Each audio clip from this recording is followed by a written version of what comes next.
welcome to art. So as you can see, I have all three primary colors here ready for you today. And we're going to take our inspiration from some flowers that are in bloom right now. They're called marigolds.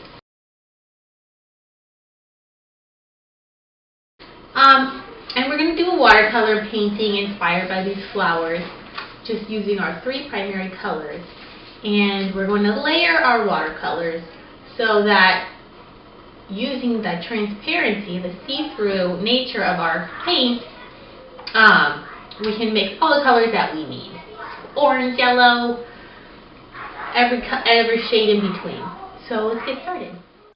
So we're going to start off the same way we did last week by filling in a background color or a wash on our paper. So let's get that beautiful yellow and just use your brush to brush it all over the piece of paper. And we're going to do this with both our sheets of paper.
Okay, so these will be done pretty soon, and once they're done, we'll put them to the side for a few minutes while I read a really good book about making mistakes in your pictures.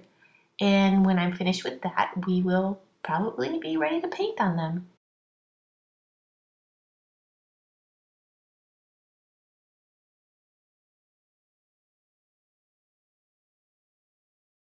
The Book of Mistakes. Oh.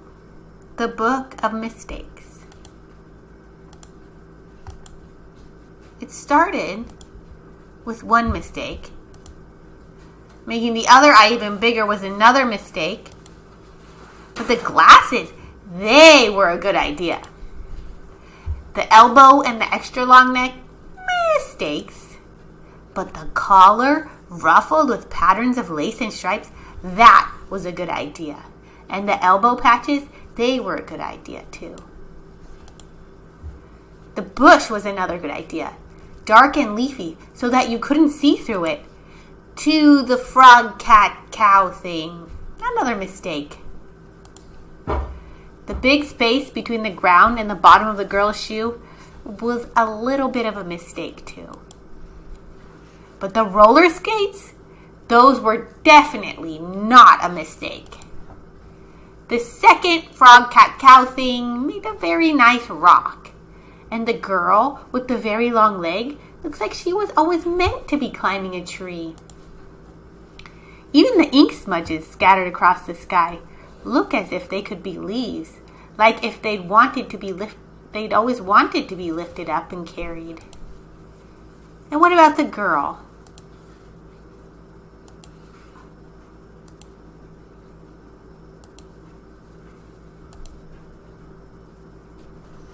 Should we zoom in? Let's zoom in on this. Wow, look at everything going on in this picture.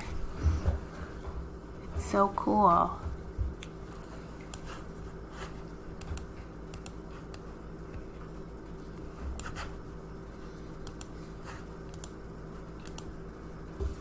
Do you see how with each mistake she is becoming?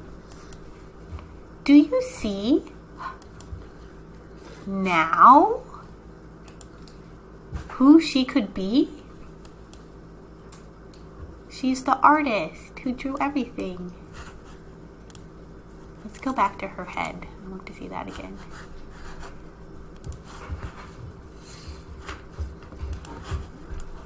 That whole world is on top of her hat. Cool. Before we start painting, I'm going to just show you a few little things that you might want to try in your painting of these marigolds.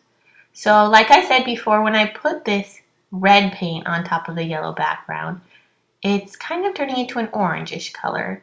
And especially when it dries, it's going to turn orange. Now you see the marks I'm making look different depending on what part of the brush I'm using. So I'm kind of using the side of the brush here, and now I'm using the very end. And so I can make a skinny line with the very end or a fatter line by using the side of the brush. Unlike drawing, you don't really want to change your line by changing the pressure that you put on the brush. You're always just pressing down very gently. If you want to make a different mark, you're really going to just change the angle of the brush. So you can use the whole side, you could use the very end, but never push down and smash your brush down onto the paper. That's just going to be hard to do. So here you see some of the flowers have like red in the middle. So what I did is I just grabbed some red with my brush and just gently tap the wet paint in the middle of the flower. So you could do that with red on yellow. You can do that with yellow on red. Whatever you want. Just be careful not to do it too much, or you'll kind of lose that effect when it dries. If you do it too much and just make a big puddle, that's what it's going to look like. It's going to look like a big puddle. Okay, now I'm ready to do the leaves. So I'm grabbing my blue paint, and when I put it on top of that yellow background, the blue, because it's see-through, is looking kind of like a blue-green color, which I really like. So notice that I'm making my shapes with the shapes that a brush can do. So I'm going pretty fast here, but you can see I'm using the very end of the brush, just gently to make a thin line. And then the side of the brush makes those thicker lines that I'm using for the leaf shapes. So just kind of play around with your brush and see what kind of brush strokes it can make. Notice I didn't only put flowers along the bottom of my paper. I put some at the very top, some in the middle, and then others towards the bottom. So it's nice to fill your whole paper. I mean, why waste that beautiful empty space that we created with that yellow, right? So it's nice to fill your whole paper. So if something doesn't feel like it's gonna fit, well, you can make it go off the edge, or do any number of things, but try to fill the whole paper out. So here is a good example of me making really small lines with just the very end of the brush. So I'm going to try this. I'm going to drop some yellow into that wet paint so that it kind of mixes together. And there's a nice red. We'll see what happens with that one. It's kind of a surprise when it dries. Okay, so now you can get your red and your yellow and your blue paints and start working.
So I'm guessing some of you are kind of feeling like you're kind of done with that first painting.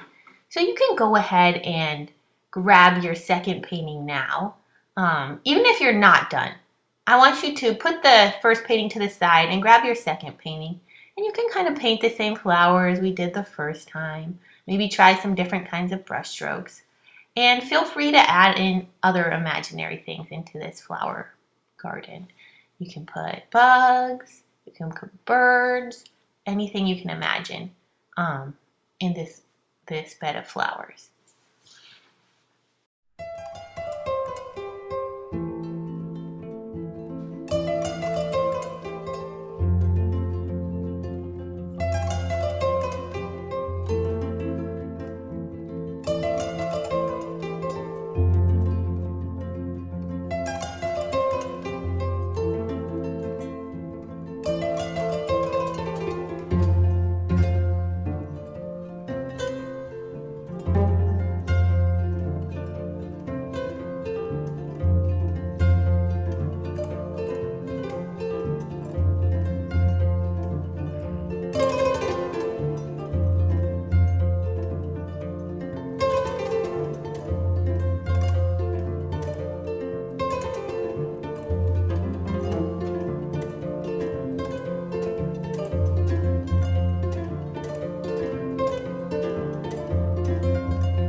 Well, now I'm switching back to my first painting, which has mostly dried. So this is a good opportunity to make a third layer on these, which is going to allow us to put even more detail. Look at that place where it all kind of smudged together. I want to go back in there and add some detail so it looks more like a flower. So once it's dry, you can add a third layer and you get even more colors and more details in your picture. So go ahead and put your second painting to the side to dry and get your first painting back in front of you and add a third layer to it. See if you can add more details. Maybe you can put in some of those insects, some of those, I don't know what else you added, other colors of flowers, whatever you want.